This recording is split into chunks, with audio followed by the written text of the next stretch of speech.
나중에 천국에서 다시 볼 수 있다는 것이 위로가 됩니다. 그래서 하나님 생명 주실 때 감사하고 충성하면서 예쁘게 신앙생활하는 저와 여러분 됐으면 좋겠습니다. 이 시간 하나님 말씀 보시겠습니다. 이사야서 47장입니다. 구약성경 이사야서 47장입니다. 47장 1절부터 15절까지 1절부터 우리 마지막 절까지 말씀 보시겠습니다.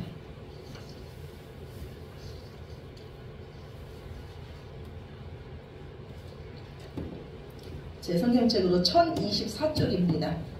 구약성경 1024쪽 이사야서 47장 1절부터 마지막 절까지 말씀입니다.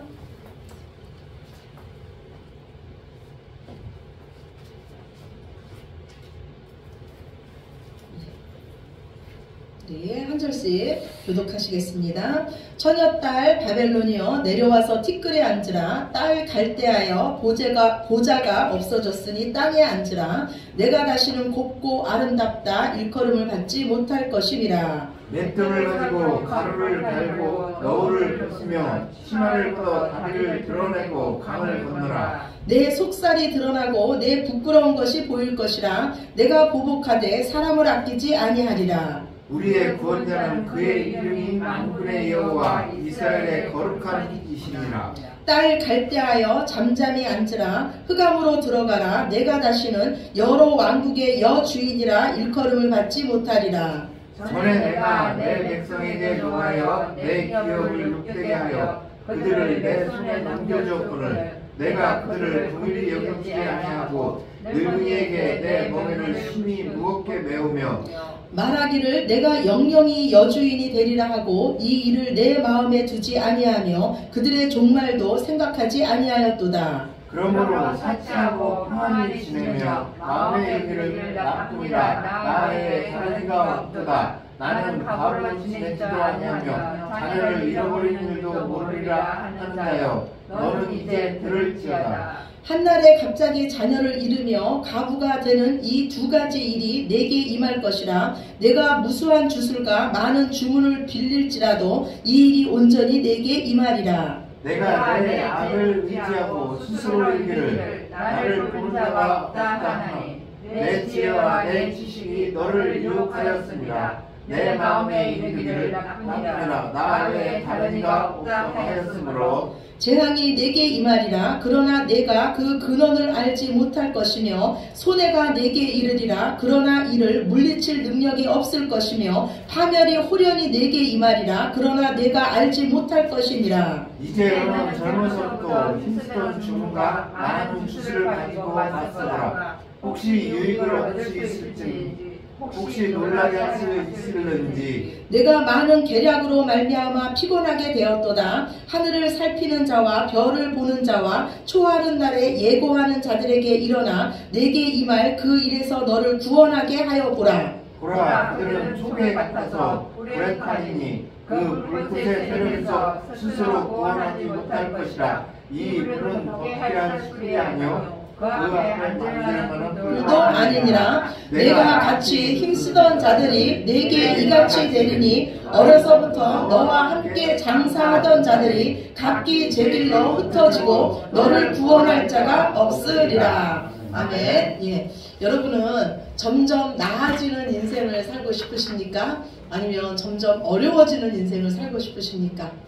당연히 우리는 점점 좋아지는 인생을 살고 싶죠. 그래서 우리는 우리의 노후를 위해서 열심히 일하며 연금을 들기도 합니다.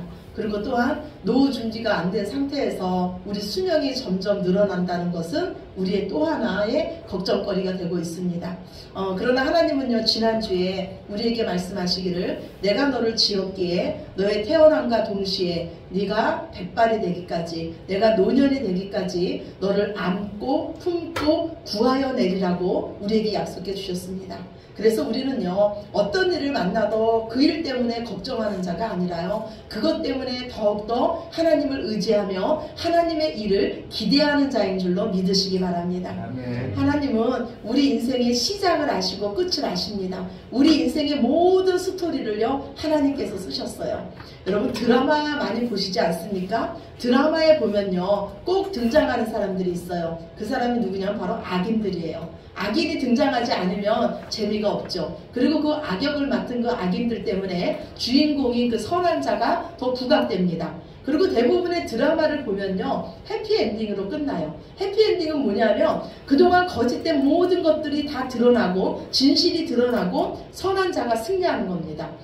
저는 이런 드라마의 스토리가요 참 성경적이라고 생각해요. 하나님은요 어찌 보면 우리를 그 인생이라는 그 무대에 올리셨습니다. 우리의 배역은 선한 주인공이에요. 그래서 우리는 때로는요 우리를 괴롭히는 그 악인들 때문에 힘듭니다. 때로는 누명을 쓰기도 하고 때로는 왕따가 되기도 하고 왜 이렇게 내 삶이 어려워지나 하면서 고민도 하기도 합니다. 예, 그러나 우리는 그 악역을 맡은 그 자들 때문에 하나님 앞에 더 가까이 가게 되고 그 악인들 때문에 더욱더 하나님을 의지하게 되는 줄로 믿습니다.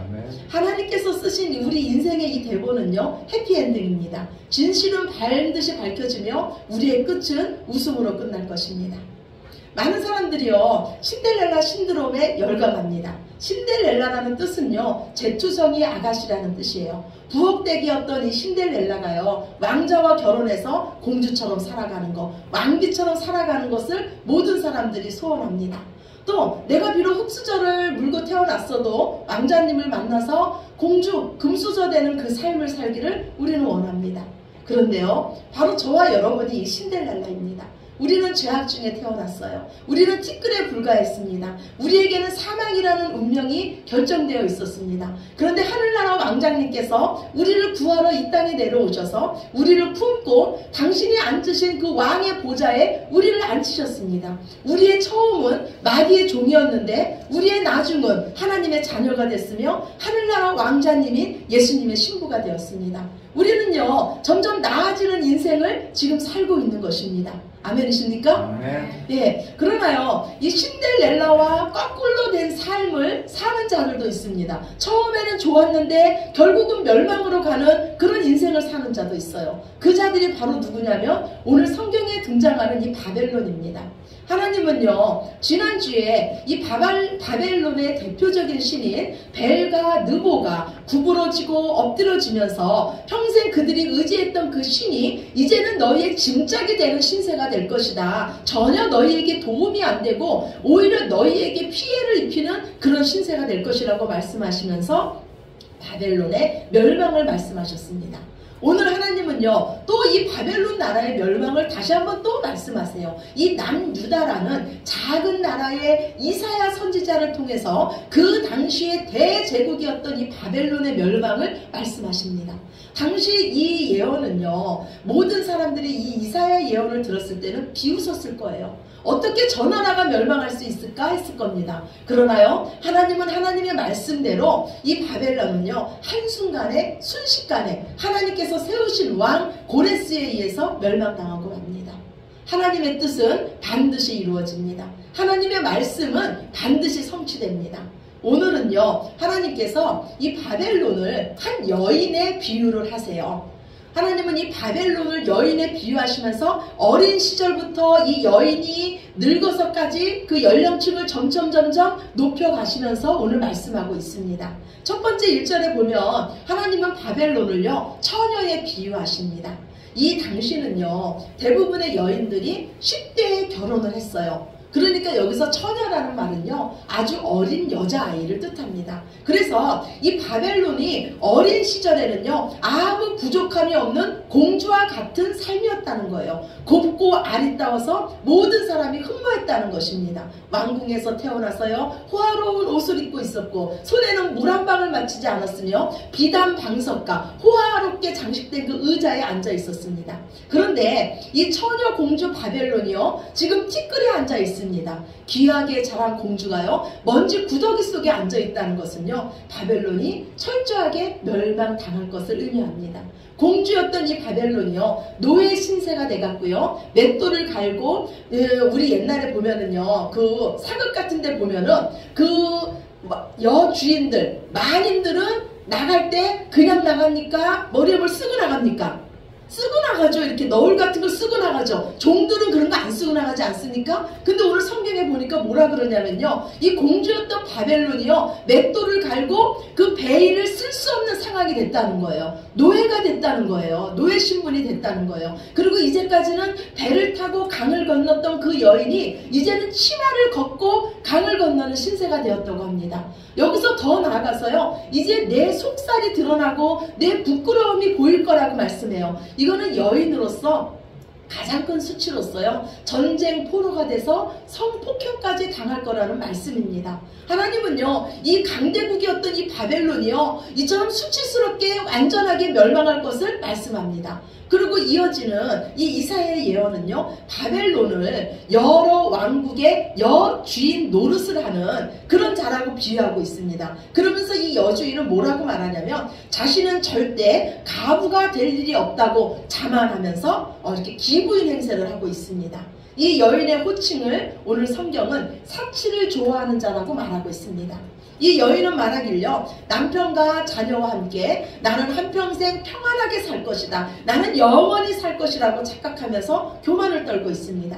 이 여인이 말하기를 나뿐이라 나 외에는 다른 이가 없도다 라는 말을 서슴지 않으면서 하나님 행세까지 하고 있습니다. 그러나 하나님은요, 분명히 말씀하길요, 내가 순식간에 한날에 2가지 재앙을 너에게 임할 것이라고 하면서 남편과 자녀를 한날에 잃을 것이라고 말씀합니다. 그래서 이 여인은요, 아무도 돌볼 사람이 없는 비참한 신세가 된다는 거예요. 남편과 자녀는요, 군사력을 비유적으로 표현한 거예요. 바벨론은요, 압도적인 군사력을 갖고 있었어요. 그래서 전쟁하는 것마다 다 승리했습니다. 다른 나라의 물건을 다 빼앗아 왔지만요, 패배라고는 전혀 생각하지 못한 나라가 이 바벨론이었어요. 그리고 오늘요, 여주인이라는 그 이름에서 보듯이요, 바벨론은 많은 종들을 거느리고 있었습니다. 그 종 가운데는요, 이 유다에서 잡혀온 유다 사람들도 있었어요. 하나님은요, 이 제약중에 있는 그 유다 나라를 심판하시면서 다수의 유다 사람들을 바벨론으로 옮기셨습니다. 바벨론으로 이 포로가 돼서 잡혀간 사람들은요, 나중에 고국으로 돌아올 사람이고 하나님께서 남겨두신 사람이고 바벨론 땅에서 하나님을 섬기는 사람들입니다. 이들 가운데는요, 다니엘과 에스겔 같은 믿음의 사람들이 있었어요. 하나님께서 바벨론에게 원했던 것은요, 하나님의 백성들을 잘 보호하는 거예요. 하나님의 백성들을 긍휼히 여기는 거였어요. 우리는요, 하나님의 뜻을 몰라서 순종 못하는 게 아니에요. 우리는 하나님의 뜻을 너무나 잘 압니다. 그런데 우리 마음이 순종하기 싫은 거예요. 하나님은 우리에게 말씀하시길요, 어떤 상황에도 사랑하기를 원하시고 서로 허물을 덮어주시기를 원하세요. 근데 문제는 바로 우리 자신이에요. 하나님은요, 비록 적국의 포로지만은 불쌍히 여기기를 원하셨어요. 예, 제가 지난주에 좀 이렇게 많은 것으로 제 마음이 좀 안 좋았어요. 근데 제가 이렇게 마음이 안 좋을 때 하는 일은요, 하나님 말씀을 보는 거예요.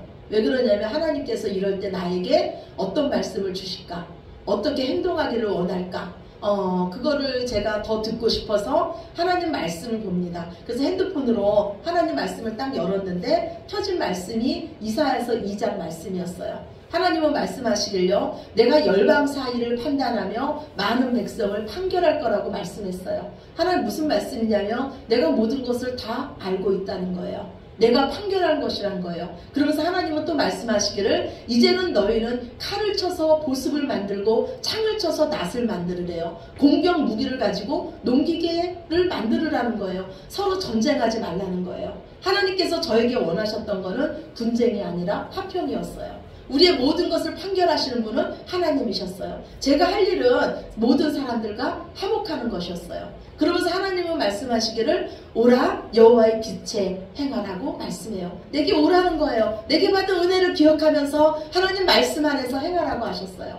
오늘 제가 이 바벨론의 멸망 이야기를 준비하면서 이 말씀이 마치 저에게 주시는 말씀 같았어요.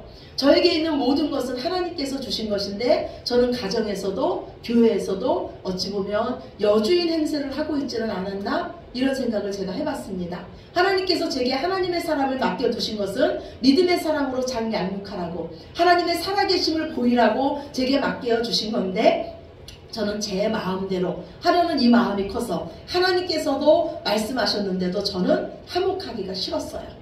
제 마음이 사랑이 아니라 제 마음속에는 괘씸하다, 배은망덕하다, 이런 마음이 더 컸습니다. 그런데 이 모습이요, 하나님 앞에 바로 제 모습이라는 생각이 들었어요.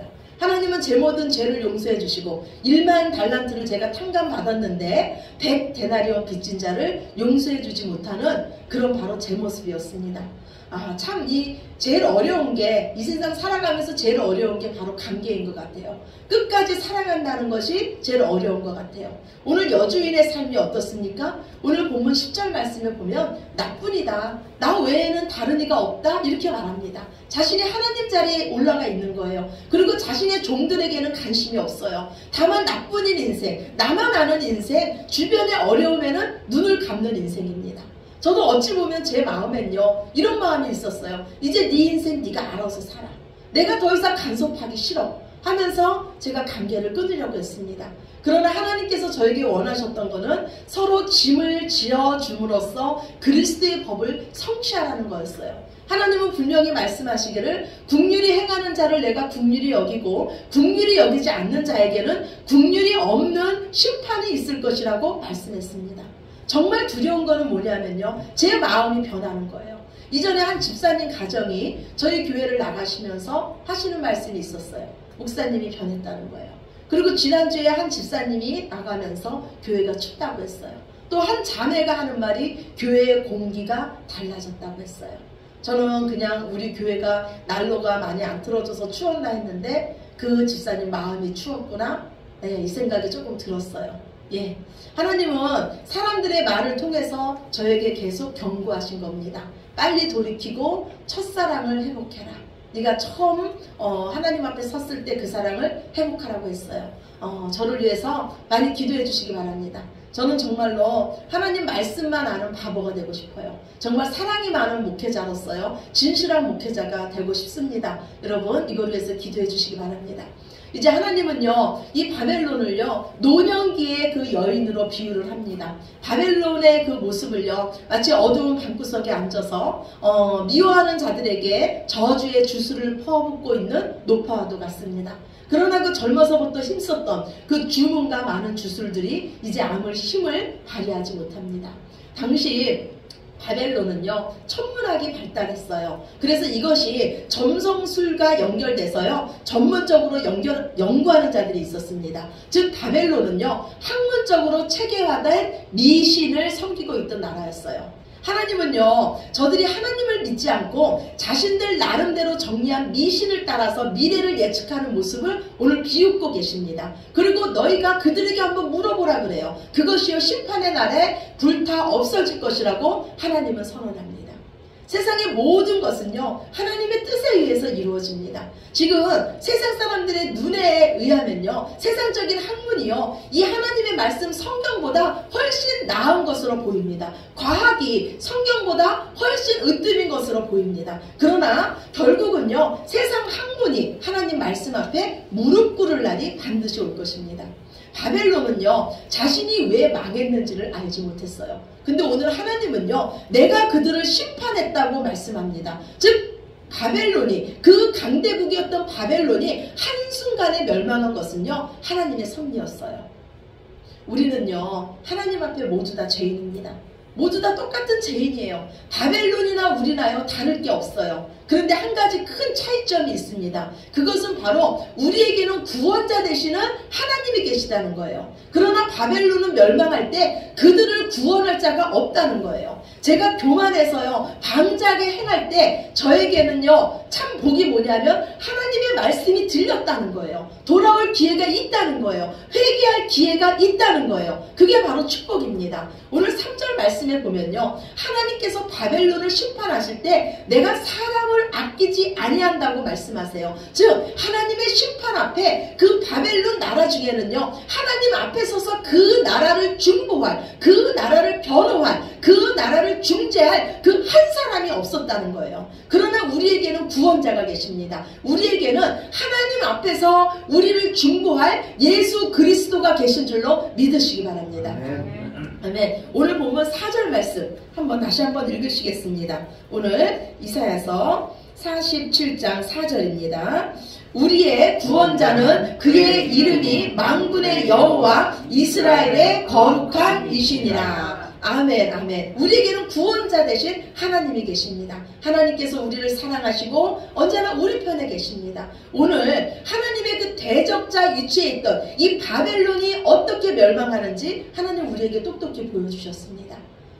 여러분은요, 영원히 하나님 편에 서시기를 간절히 소망합니다. 날마다 말씀과 기도로 깨어서요, 오직 우리의 삶의 기준이 하나님의 말씀이 되기를 소망합니다. 오늘도 다시 한번 우리 자신을 돌아보게 하신 그 하나님께 감사드리며요, 오직 말씀으로 사시는 저와 여러분이 되시기를 우리의 영원한 주인 되신 예수님의 이름으로 간절히 축원합니다. 아멘. 우리 기도드리시겠습니다. 사랑의 하나님, 감사합니다.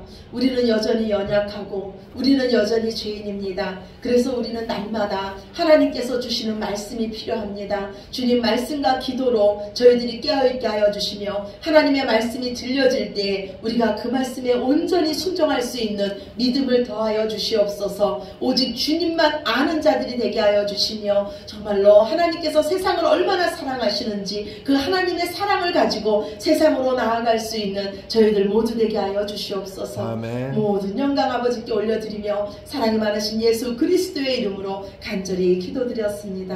아멘. 아멘. 예, 우리 다 같이